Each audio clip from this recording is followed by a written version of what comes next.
Hello my dear friends, स्वागत है आपका आपके अपने यूट्यूब चैनल पाथ मेकर में। मेरा नाम है सौरभ और दोस्तों सुबह के 9 बज चुके, समय हो चुका है हमारी जीके बूस्टअप सीरीज का। तो चलिए दोस्तों शुरू करते हैं आज की वीडियो।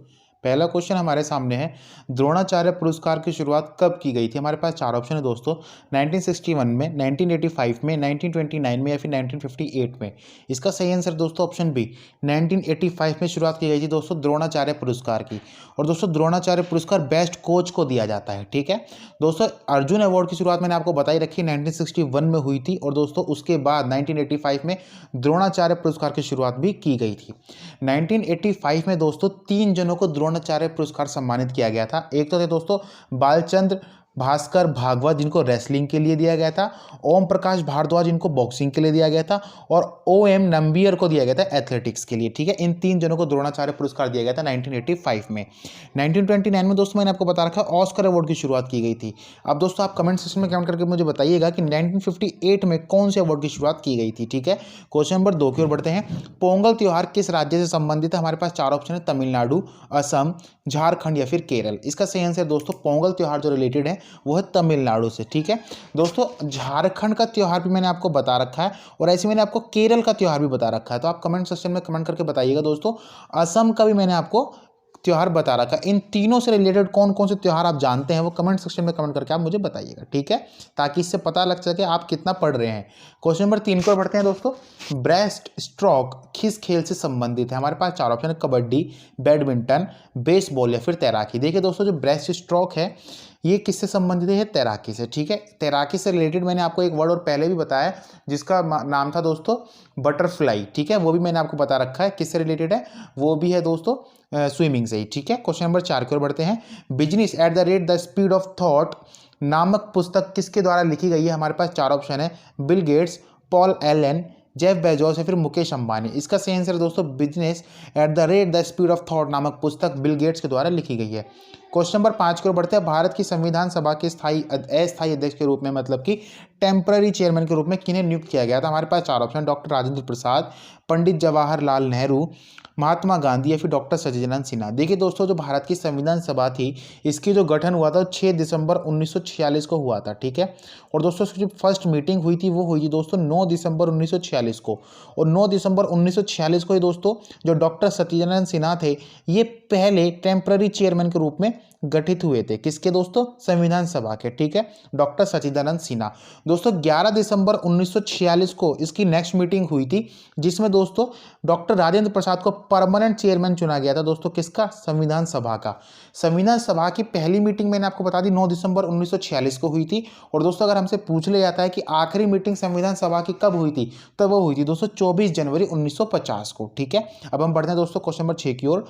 ईवीएम का पूर्ण रूप क्या है। हमारे पास चार ऑप्शन है, electric voting machine, electronic voter machine, electronic voting machine या फिर इलेक्ट्रीफाइड वोटिंग मशीन। इसका सही आंसर है दोस्तों option C, electronic voting machine है दोस्तों ईवीएम का पूर्ण रूप। क्वेश्चन नंबर 7 की ओर बढ़ते हैं। 1857 की क्रांति का नेतृत्व लखनऊ में किसके द्वारा किया गया था। हमारे पास चार ऑप्शन है, बेगम हजरत महल, लियाकत अली, कुंवर सिंह या फिर बहादुर शाह जफर द्वितीय। इसका सही आंसर है दोस्तों जो लखनऊ में जो नेतृत्व किया गया था वो किया गया था दोस्तों बेगम हजरत महल जी के द्वारा, ठीक है। देखिए दोस्तों कुंवर सिंह भी मैंने आपको बता रखा है, कुंवर सिंह ने कहाँ पे नेतृत्व किया था 1857 क्रांति का। बहादुर शाह जफर द्वितीय भी मैंने आपको बता रखा है और दोस्तों मैंने लियाकत अली भी आपको बता रखा है कि इनके द्वारा कहाँ पे 1857 की क्रांति का नेतृत्व किया गया था। दोस्तों अगर आपको ये पता है तो आप कमेंट सेक्शन में कमेंट करके बताएं, ठीक है। क्वेश्चन नंबर 8 की ओर बढ़ते हैं। निम्न में से कौन चोल वंश के संस्थापक है। हमारे पास चार ऑप्शन, विजयालय, राजेंद्र चोल, विक्रम चोल या फिर राजधिराज चोल। इसका सही आंसर दोस्तों चोल वंश के संस्थापक थे विजयालय। क्वेश्चन नंबर 9 की ओर बढ़ते हैं। मेरा अंतिम उद्देश्य हर व्यक्ति का आंसू पहुंचना है, यह कथन किसके द्वारा कहा गया था। हमारे पास चार ऑप्शन है, महात्मा गांधी, जवाहरलाल नेहरू, अटल बिहारी वाजपेयी या फिर लाला लाजपत राय। इसका सही आंसर है दोस्तों मेरा अंतिम उद्देश्य हर व्यक्ति का आंसू पहुंचना है, यह कहा गया था जवाहरलाल नेहरू जी के द्वारा। क्वेश्चन नंबर 10 की ओर बढ़ते दोस्तों। पृथ्वी गोल है यह किसके द्वारा कहा गया था। हमारे पास चार ऑप्शन है, कोपरनिकस, जॉन केपलर, कोलंबस या फिर पाइथागोरस। इसका सही आंसर दोस्तों पृथ्वी गोल है ये कहा था पाइथागोरस जी ने। क्वेश्चन नंबर 11 की ओर बढ़ते हैं दोस्तों। हैली का धूमकेतु कितने वर्ष के अंतराल के बाद दिखाई देता है। हमारे पास चार ऑप्शन है दोस्तों, 50 वर्ष, 75 वर्ष, 76 वर्ष या फिर 80 वर्ष। इसका सही आंसर है दोस्तों देखिए अगर आपको ऑप्शन में ये दोनों मिले 76 वर्ष और 75 वर्ष, तो आप लगाएं दोस्तों ऑप्शन बी को, मतलब कि 75 वर्ष को। अगर दोस्तों आपको ये आसपास के ऑप्शन नहीं मिलते तो आंसर 76 ईयर्स भी हो सकता है। देखिए दोस्तों ये फ्लक्चुएट करता है 75 से 76 के बीच में। जो हैली का धूमकेतु है दोस्तों, आखिरी बार अभी जो हाल ही में देखा गया था वो देखा था 1986 में। ठीक है, कब देखा गया था दोस्तों? 1986 में। और अब इसकी जो देखने की संभावना है, ये कब दिखेगा अगली बार? ये अगली बार दिखेगा दोस्तों 2061 में, या फिर 62 में भी ये हो सकता है। ये वेरी करता है दोस्तों, ठीक है, 75 साल में या फिर 76 साल में, इसी में ये देखने को मिलता है। ठीक है दोस्तों, आप जब आप एग्जाम देंगे तो वहाँ पे ऑप्शन जो आप पाएंगे वो इतने लमसम नहीं होंगे, या तो 75, 80, 85 ऐसे देगा। ठीक है, 75 और 76 एक साथ नहीं देगा। अगर एक साथ भी देता है दोस्तों, आप 75 ईयर को ज़्यादा प्रेफरेंस देंगे। ठीक है, और दोस्तों मैंने आपको बता दिया हैली का धूमकेतु जो है दोस्तों, हैलीज कोमेट भी इसको हम कहते हैं इंग्लिश में, 1986 में दिखाई दिया था और अगली बार 2061 या फिर 2062 में ये दिखाई देने की इसकी संभावना है। एक व्यक्ति को अपने पूरे जीवन काल में इसको लगभग 2 बार ही देखने का अवसर प्रदान होता है। ठीक है, क्वेश्चन नंबर 12 की ओर बढ़ते हैं। अंतरिक्ष यात्रियों को आकाश का रंग कौन सा प्रतीत होता है? हमारे पास 4 ऑप्शन है दोस्तों, नीला, काला, हरा या फिर बैंगनी। इसका सही आंसर है दोस्तों, जो अंतरिक्ष यात्री होते हैं उनको आकाश का रंग काला दिखाई देता है। क्वेश्चन नंबर 13 की ओर बढ़ते हैं। ब्लैक होल का सिद्धांत किसके द्वारा दिया गया था? हमारे पास 4 ऑप्शन है दोस्तों, William Herschel, S Chandrasekhar, George Lemaitre या फिर कार्ल बेंच। इसका सही आंसर है दोस्तों, एस चंद्रशेखर के द्वारा दिया गया था ब्लैक होल का सिद्धांत। दोस्तों ब्लैक होल क्या है दोस्तों? एक बहुत ज़्यादा गुरुत्वाकर्षण का केंद्र है, बहुत हाईली। ठीक है, इसको ही ब्लैक होल कहते हैं। क्वेश्चन नंबर 14 की ओर बढ़ते हैं। निम्न में से कौन सा देश स्वर्णिम पैगोडा का देश कहलाता है? हमारे पास 4 ऑप्शन है, भारत, ऑस्ट्रेलिया, आयरलैंड या फिर म्यांमार। इसका सही आंसर दोस्तों, स्वर्णिम पैगोडा का देश कहलाता है म्यांमार। क्वेश्चन नंबर 15 की ओर बढ़ते हैं। क्षेत्रफल की दृष्टि से भारत का सबसे छोटा राज्य कौन सा है? हमारे पास 4 ऑप्शन है, गोवा, सिक्किम, अरुणाचल प्रदेश या फिर त्रिपुरा। इसका सही आंसर है दोस्तों, क्षेत्रफल की दृष्टि से भारत का सबसे छोटा राज्य है गोवा। ठीक है, क्वेश्चन नंबर 16 की ओर बढ़ते हैं। मानव शरीर में रक्त परिभ्रमण में लगभग कितना समय लगता है? मतलब कि दोस्तों ब्लड जो हार्ट पंप करता है वहां से दोबारा हार्ट तक लौटने का कितना समय अंतराल होता है? हमारे पास 4 ऑप्शन है दोस्तों, 45 सेकेंड, 30 सेकेंड, 1 मिनट या फिर 23 सेकेंड। इसका सही आंसर है दोस्तों ऑप्शन सी, 1 मिनट।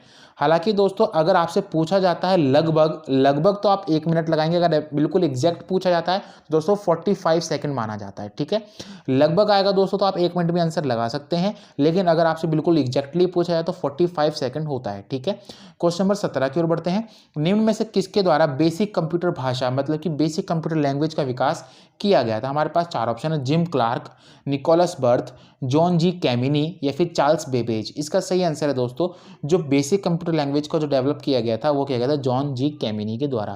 क्वेश्चन नंबर 18 की ओर बढ़ते हैं। बार कोडिंग में कितने अक्षर होते हैं? हमारे पास 4 ऑप्शन है दोस्तों, 10, 20, 23 या फिर 14। इसका सही आंसर है दोस्तों, बार कोडिंग में 10 अक्षर होते हैं। ठीक है, क्वेश्चन नंबर 19 की ओर बढ़ते हैं।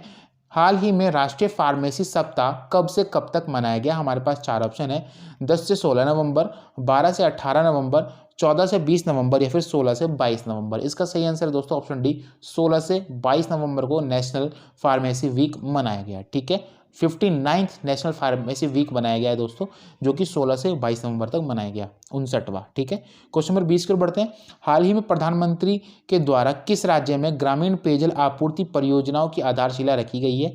हमारे पास 4 ऑप्शन, राजस्थान, मध्य प्रदेश, उत्तर प्रदेश या फिर बिहार। इसका सही आंसर है दोस्तों ऑप्शन सी, उत्तर प्रदेश में दोस्तों अभी हाल ही में ग्रामीण पेयजल आपूर्ति परियोजनाओं की आधारशिला रखी गई है प्रधानमंत्री नरेंद्र मोदी जी के द्वारा। क्वेश्चन नंबर 21 का आंसर दोस्तों आपको कमेंट सेक्शन में कमेंट करके बताना है। किस ग्रंथि को मास्टर ग्रंथि के नाम से जाना जाता है? कल हमने आपसे पूछा था दोस्तों, राज्यसभा के कितने सदस्य हर 2 साल बाद रिटायर हो जाते हैं? इसका सही आंसर था दोस्तों 1/3 सदस्य, 1/3 सदस्य दोस्तों हर 2 साल बाद रिटायर हो जाते हैं। यही कारण है दोस्तों कि इसको हम परमानेंट सदन भी कहते हैं, मतलब कि स्थायी सदन के रूप में भी जानते हैं। राज्यसभा में दोस्तों 12 सदस्यों को मनोनीत किया जाता है राष्ट्रपति के द्वारा। और दोस्तों मैंने आपको बता रखा है, आर्टिकल 80 हमें यह बताता है कि राज्यसभा की स्ट्रेंथ कितनी होगी, और राज्यसभा में जो मनोनीत किए जाने वाले सदस्य हैं 12 सदस्य राष्ट्रपति के द्वारा किए जाएंगे, और 238 सदस्य जो होंगे दोस्तों राज्यों और केंद्र शासित प्रदेशों से, और 12 सदस्य जो होते हैं दोस्तों वो राष्ट्रपति जी के द्वारा मनोनीत किए जाते हैं।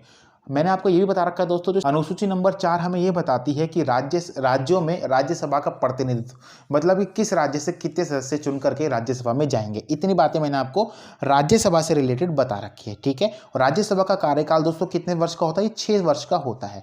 आज की वीडियो यहीं पे समाप्त होती है दोस्तों। आपको वीडियो कैसी लगी कमेंट सेक्शन में कमेंट करके जरूर बताइएगा, हमें आपकी कमेंट का इंतजार रहेगा। चलिए दोस्तों, विदा लेते हैं, आपसे मिलेंगे अपने नेक्स्ट वीडियो में। Thanks for watching guys. जय हिंद, जय भारत।